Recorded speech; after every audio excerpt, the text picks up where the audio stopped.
This is All Rats at ICC. I'm here representing Team 4545 League. This game was played in team event number 59 in the 4th round, and it was selected Game of the Week. And once again, as in the last video I made and many other videos, one side is moving too quickly. Okay, this is standard chess. You take your time. You have an average nearly 2 minutes a move. Okay.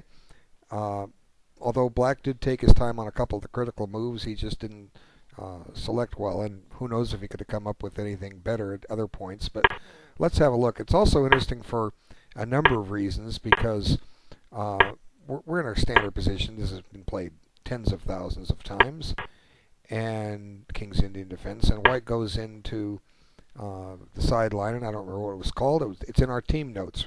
Log into the game forum and you'll see the name of this opening. Haha. Okay, it's right there. Team4545 League website. Log into your game forum and you'll get directed to the Game of the Week threads. You can see all the nominations. And if you're not a member of Team 4545 League, what's stopping you? Come on, join us. It's a lot of fun. Okay, good casual chess. Okay, fun chess. So back to this. Okay, so what's it called? The Kramer? I don't remember. But it follows a plan. What White's trying to do here is he's trying to play the knight to G3 and H4 and H5 and conduct a mating attack. And what often happens in a lot of these King's Indian defenses is that Black is the one that tries to checkmate the White King. Black will play E5 and then, oops, White will push on with D5.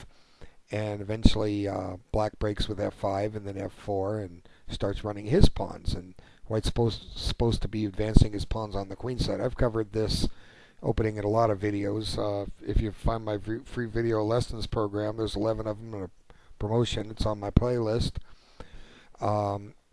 Video lesson 2 discusses the King's Indian and shows the strategies that one's supposed to employ. Okay, now does that mean you have to play like the books say? No. And White has obviously prepared something a little different. It's not commonly seen. And what do you do when you're Black and you play one of these lesser variations? You run into one of these lesser variations that you don't know. Well, there's two answers. Okay, one answer is you take your time. It's actually more than two answers. You take your time and try to sort something out. And the other answer is you just make developing moves. Okay, now let's look at Black's next move. Okay, here it comes. Castle. Now that's fine. That's played quickly though. Let's see. His clock went up 20 plus 23. His clock went up 43 seconds. He took 2 seconds on that move. So this might have been the time for Black to just stop and take a breath and say, what do I want to do here? Okay, but he doesn't. And now White, let's see how quick White played here. He took 34 seconds. His clock went up 34 seconds, so it took 11 seconds. So it's obviously a prepared line. Now let's watch Black's. Okay, Black makes his move. His clock goes down 30 seconds. So he spent a minute and 15. So, let's talk about this for a second. What could go through your mind if you're Black here and you're trying to figure this out? Now, the common defense is to play E5 in a King's Indian, but one thing Black should be aware of is exactly what White's trying to do here. And I think it's painfully obvious for anyone with a reasonable amount of chess intelligence. I think both players are rated high enough to have a lot of that. Is that White wants to attack on the king side. Okay, so how do you? And I've talked about it just in the last video I made.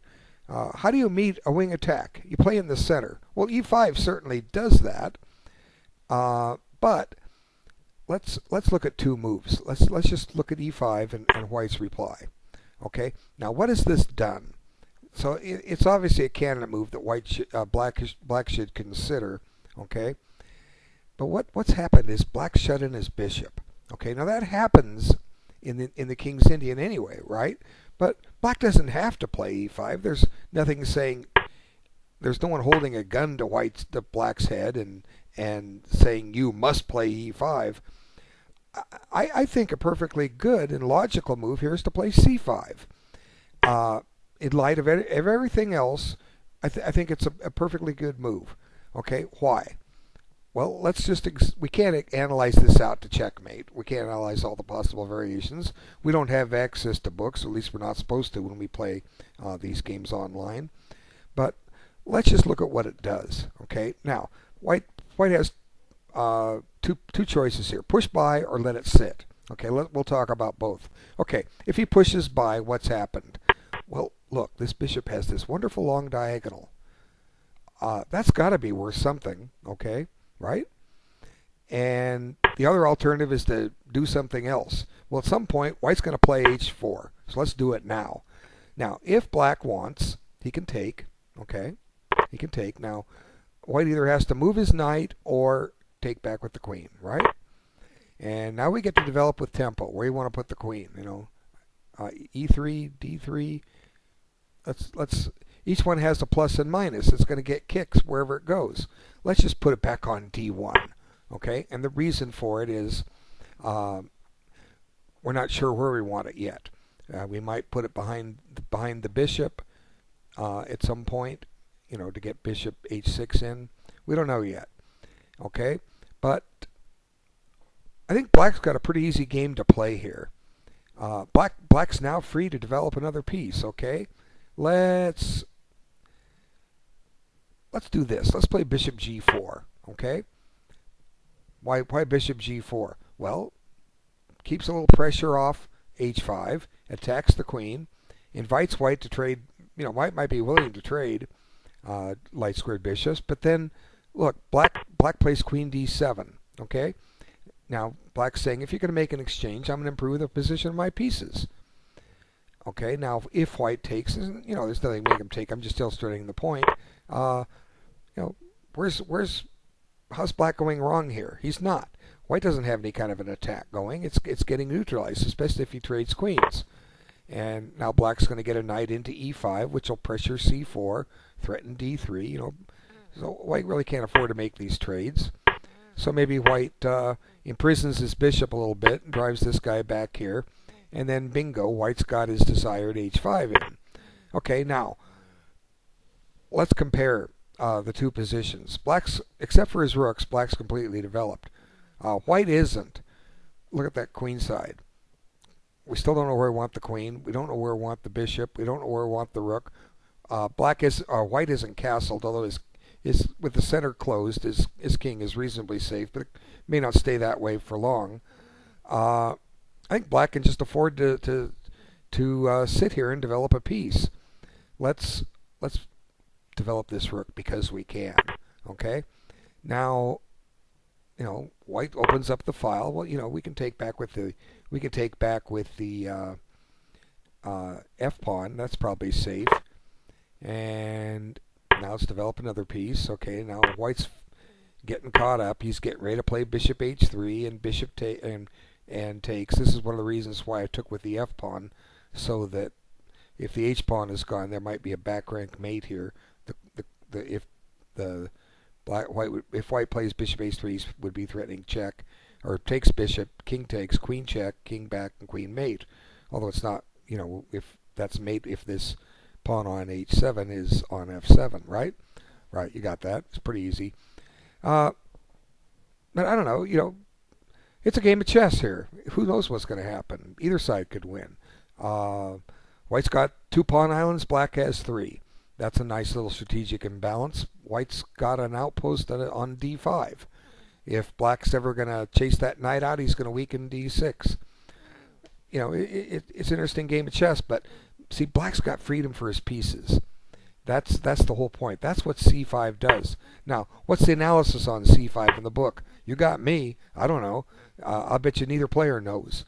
That's for the grandmasters to know when you're playing these prepared lines, where you can sit down and memorize 100 different games, game continuations, and strategic ideas, trying to find something to get some play. But c5 just seems to give black a nice active game, and e5 doesn't necessarily do so. Yet, you know what? It's still book. Other people have played it. This book stayed in book, or this game stayed in book for a while. But here I think black's starting to go a little wrong. although it's not a bad move. Okay. See, the one thing about this white setup is he's going to attack early, and when he attacks by shoving his H pawn, that's going to require moves where uh, H4 to H5, and Black gets to develop after each and every one of them. I think a good, reasonable move here is to play C6. And a lot of you say, no, you can't do that. It's going to give you a backward pawn on the open file. But you see, it's a common theme in the King's Indian. If you do it, if he does take, look at this knight. He's got a couple great squares. Look at, oops, not A4, B4. There's a couple good squares. That's a nice outpost on D4. You're clearing the E6 square for your bishop. That's a good square for the bishop. The black queen has some mobility. It can get off the back rank so the rooks can get connected.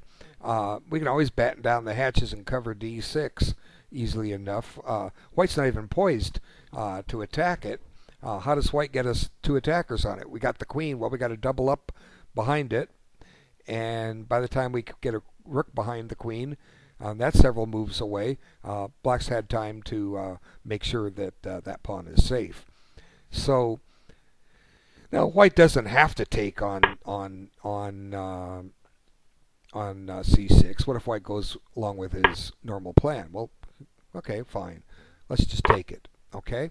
Now, if white logically takes back with the C pawn to help activate this bishop, and well, you know, black's got something over here. He's got a half open or a full open file that he can play on. Okay, and it's got use of the C5 square. Okay, so the knight can go to D7 and then to C5 and a little pressure on E4. Let's just go ahead and let white do his attack, just like I did before. Okay, let's develop a piece for black. Okay, now we'll play this. Okay, H5, we'll let him play that. Now knight C5. Okay, we'll let him take. Now I want to take back this way. Now white needs some development here. Okay, let's put the bishop here. Okay, now do you want to? Black shouldn't really fear this, but we'll take steps to remedy it anyway. Let's not. Well, I'm just kind of analyzing.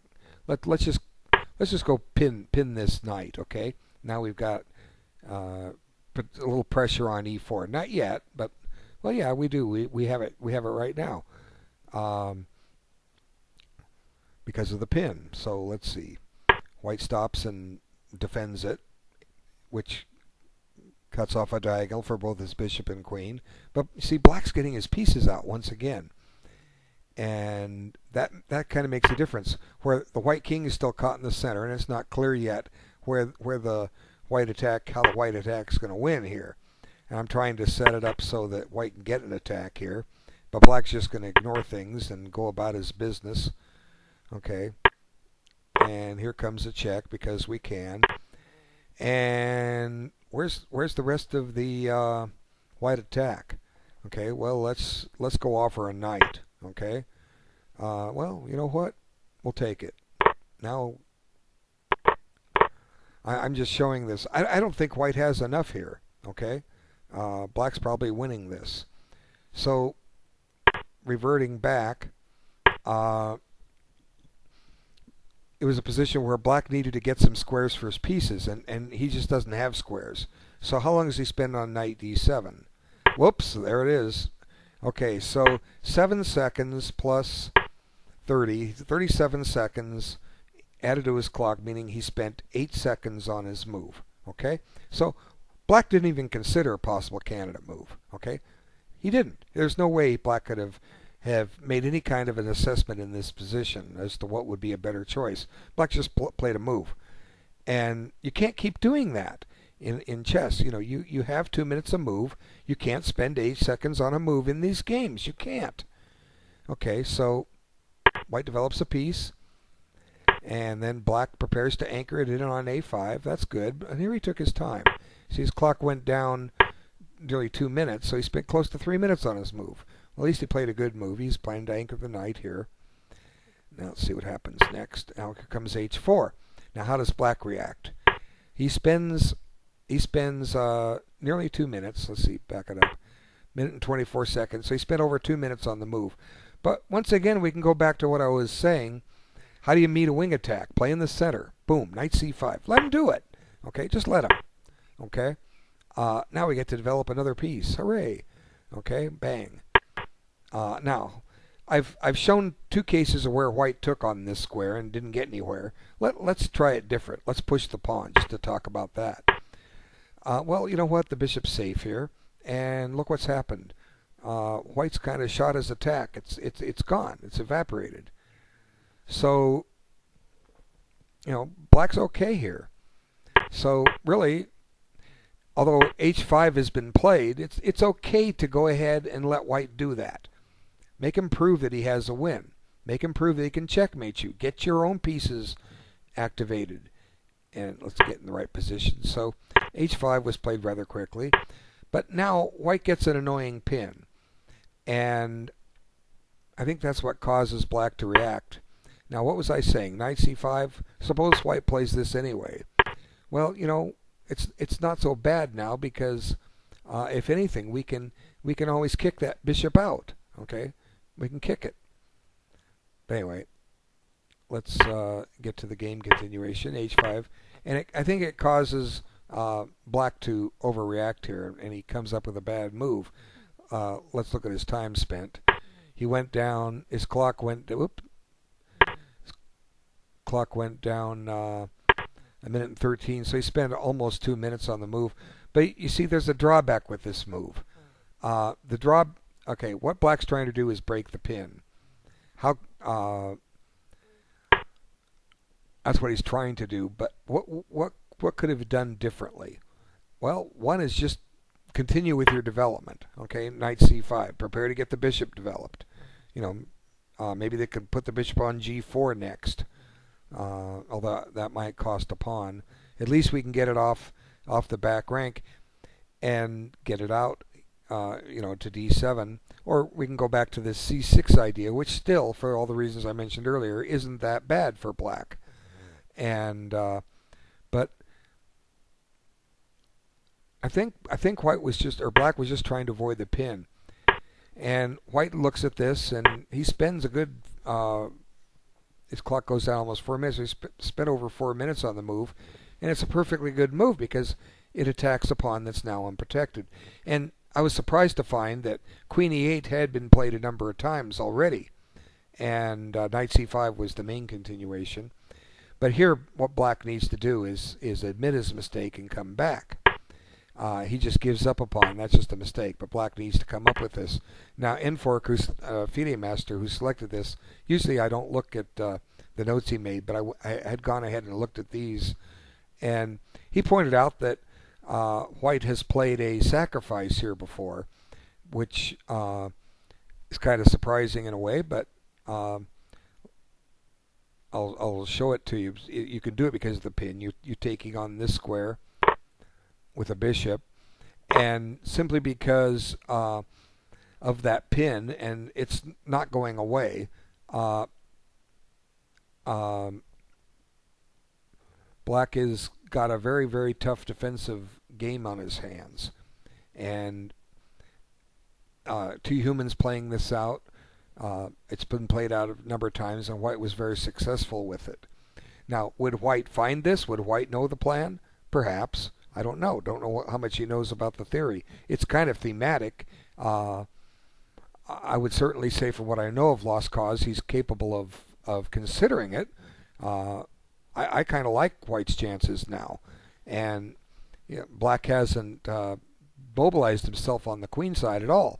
Instead, he's, you know, this is one of the drawbacks with him stopping to play h5. He's weakened his king side and allowed white this chance. That's one of the reasons why I was saying just develop your pieces and let the attack come, and then deal with it when it comes. Okay, so unfortunately, black plays this move, and pretty much white's got a winning position now.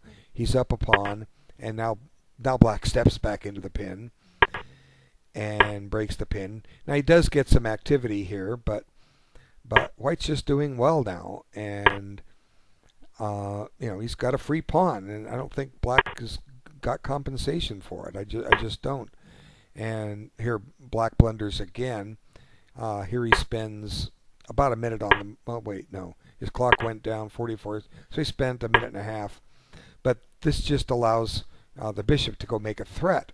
Now this is a candidate move you should anticipate, and White's losing more material. So what else could Black have done? Well, it really doesn't matter what he does because he's just down a pawn. Probably the best move is to develop this piece and go from there. But and be playing down a pawn. But now White's winning another pawn, and the game is going to be decisive here quickly. And now Black finds a clever sequence, or White finds a clever sequence, attacks the rook, now makes a fork, and gets the bishop. But then, although the knight doesn't have a retreat, there's another fork. It's going to exchange itself out of the game on g7. And now, just like that, Black is in serious trouble. White's up the exchange, or quality as it's known in Europe, and 2 pawns. That's pretty decisive. That's a 4-point advantage. You can see by the material count here, White owns 33 points, Black 29. So, for all intents and purposes, the game's over. And now let's talk again about the time spent. 20 moves. So Black has gotten 10 minutes on increment given to him, and he's spent 4 minutes on and 3 seconds on the game. So Black has spent 14 minutes on this game. Okay, normally, as I've pointed out in my most recent video, if a long time control of 40 moves in 2 hours is played, it's common for Black to have consumed 1 hour at this point. Okay, that's the standard time to take is about 3 minutes a move, and 3 minutes times 20 is 60 minutes. Yet he spent 14 on it, and that's the reason why he's losing. So 14 minutes. White spent 15 minutes plus 10 minute increment. Again, we have a 40-minute game right now. That's how long this game's lasting. And now it's relatively easy for White to play, although he wisely takes his time and makes sure he finds good moves. And he's happy to exchange pieces because he knows that the attrition will wear Black down, and White doesn't want to castle and give up that pawn on h4, but his king is fine in the center. This is a nice move. It advances a passed pawn, creates a square on d5 that maybe he can remaneuver that knight to. Knight to here, to here, to here, to here. Bingo. Clearance, we call that. Okay. And look at that. Whoops. It was clearance. It was also interference. The pawn is interfering with the queen's defense of f6. Clearance and interference are good themes in chess, and here he's doing them both at once. So free knight. Black's down a rook and a couple pawns, and that was enough for Black. So 22 minutes spent for White off his clock. 3 minutes off for Black. That's 25 minutes. Plus we add in the increments. What did I say? 22 and 3 is 25. Plus another 27 minutes. This game lasted 52 minutes. Okay? Like I say, go to any major tournament where they play a time control of 40 moves in 2 hours and then sudden death in 1. Very, very, very few games are over in less than 3 hours. Some are, but most aren't. Okay? So, Black may have still lost this game had he taken his time. Clearly, he didn't really understand the position, and he did the best he could with the themes he thought, but he was caught in an unfamiliar line. And kudos to White for being prepared and finding the right path. And the moral of the story is take your time. And thanks for you taking the time to look at this. Back with the next week winner. Take care.